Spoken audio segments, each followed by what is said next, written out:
Bonjour à tous, c'est Hugues, j'espère que vous allez bien. Je vous retrouve aujourd'hui pour une nouvelle vidéo qui m'a été quand même pas mal demandée suite à une première vidéo que j'ai effectuée, une notion financière en bref, dans laquelle je parlais d'analyse financière.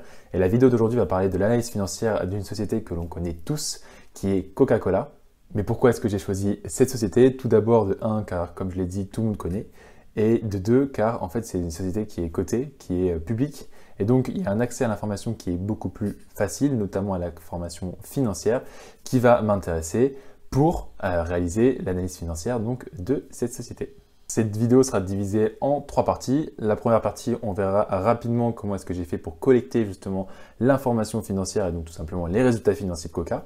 La deuxième partie sera liée à l'assimilation de cette information-là, comprendre un petit peu comment est-ce qu'elle a été organisée, etc., etc. Et la troisième partie sera liée au calcul des ratios. Et avant de rentrer dans le vif du sujet, cet Excel-là, sur lequel vous allez voir, j'ai mis les définitions des formules, etc., et sur lequel je vais travailler, en calculant donc en live les différents ratios, sera disponible pour toutes les personnes qui ont accès, qui sont membres à la formation technique des entretiens en finance. Et je vais également l'envoyer à toutes les personnes qui sont abonnées à ma chaîne YouTube et qui ont rempli le petit sondage que je mettrai en description de cette vidéo. Donc ce qu'il faudra faire, c'est tout simplement donc, mettre votre adresse email et mettre une petite preuve comme quoi vous êtes bien abonné à ma chaîne YouTube. Et donc là, c'est tout simplement un screenshot par exemple du fait que vous soyez bien abonné. Voilà. Et pour terminer, si la vidéo vous a plu, n'hésitez pas à liker, à la commenter si par exemple vous voulez que j'effectue une autre analyse financière, si vous voulez que j'aille un petit peu plus loin ou si vous voulez que j'effectue un autre exercice en pratique comme par exemple la valorisation d'une société, n'hésitez pas à me le mettre en commentaire, j'effectuerai avec grand plaisir. Et là maintenant passons à la première partie de cette vidéo. Donc là normalement vous voyez mon écran avec marqué compte de résultat, tout simplement parce que c'est sur l'onglet état financier. Mais avant de vous montrer cet onglet là, juste comment est-ce que j'ai fait pour justement avoir toutes ces informations là. Comme je vous l'ai dit, Coca-Cola c'est une société qui est cotée en bourse, qui est publique. Et donc, elle doit publier ses résultats annuels et même, en l'occurrence, elle publie ses résultats trimestriels. Et donc, je suis allé sur le site de Coca-Cola où toutes les sociétés qui sont cotées, normalement, ont un onglet, par exemple, Relations investisseurs, donc un onglet Investor Relations ou alors Financial Information. J'ai cliqué sur Financial Results. Ensuite, j'ai descendu un petit peu. Je suis allé sur l'onglet 2022 parce que moi, je voulais le full year, donc c'est-à-dire l'année complète. Ici, on peut voir donc tous les documents qui sont liés au full year. La partie 10K, c'est tout simplement en fait 10K, c'est le rapport annuel de la société, donc l'annual report en anglais. Et ici, ce qui m'intéresse, c'est de voir en fait l'objectif, c'était voir s'ils ne fournissaient pas, parce que parfois les sociétés cotées ne le font pas, de fournir un Excel avec toutes les données financières. En l'occurrence, Coca l'a fait, et donc j'ai vu XLS, donc tout simplement pour Excel. J'ai cliqué dessus, ça m'a téléchargé ce que vous voyez juste ici. Et donc, à la suite de ça, si je fais Enable Editing, à la suite de ça, en fait, ce qu'il faut faire, c'est qu'il faut juste ne pas paniquer, parce que vous allez voir que c'est un Excel qui est assez lourd hein, d'un point de vue information. Mais moi, ce que je vous conseille de faire, c'est vous mettez votre souris ici, vous mettez clic droit, et en fait, vous allez avoir accès à tout, en quelque sorte, le sommaire, et donc à tous les onglets qui existent au sein de votre Excel.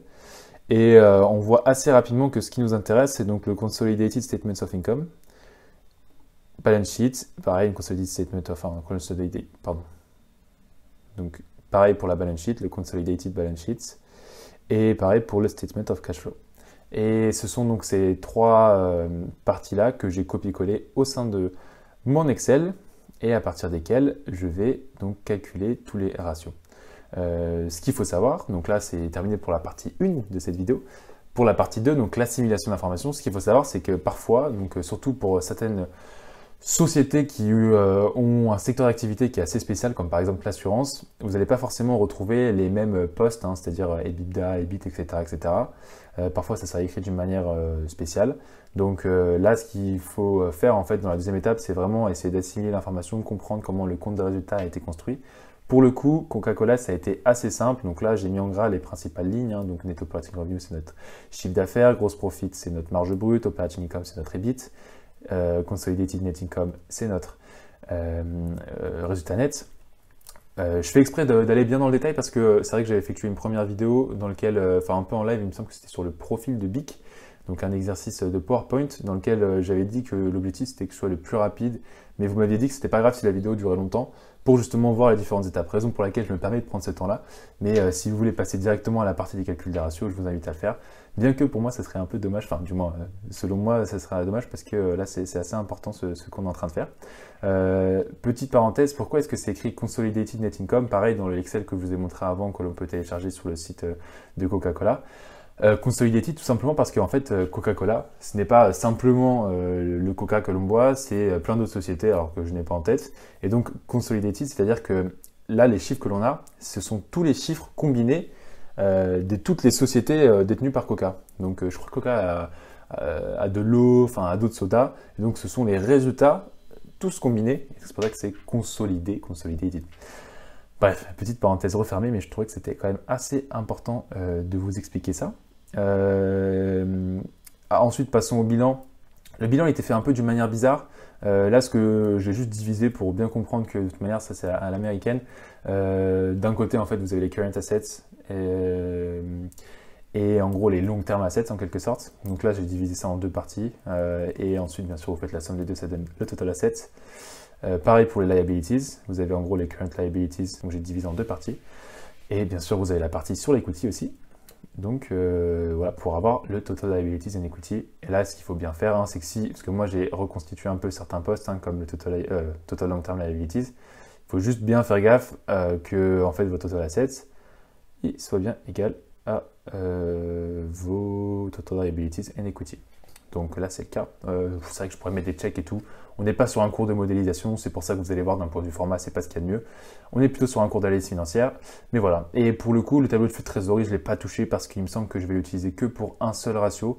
Et encore, donc voilà, raison pour laquelle j'ai décidé de ne pas passer énormément de temps dessus et pour laquelle on ne va pas passer énormément de temps dessus maintenant. Voilà concernant la deuxième partie de cette vidéo. Maintenant, passons au vif du sujet, c'est-à-dire le calcul des ratios.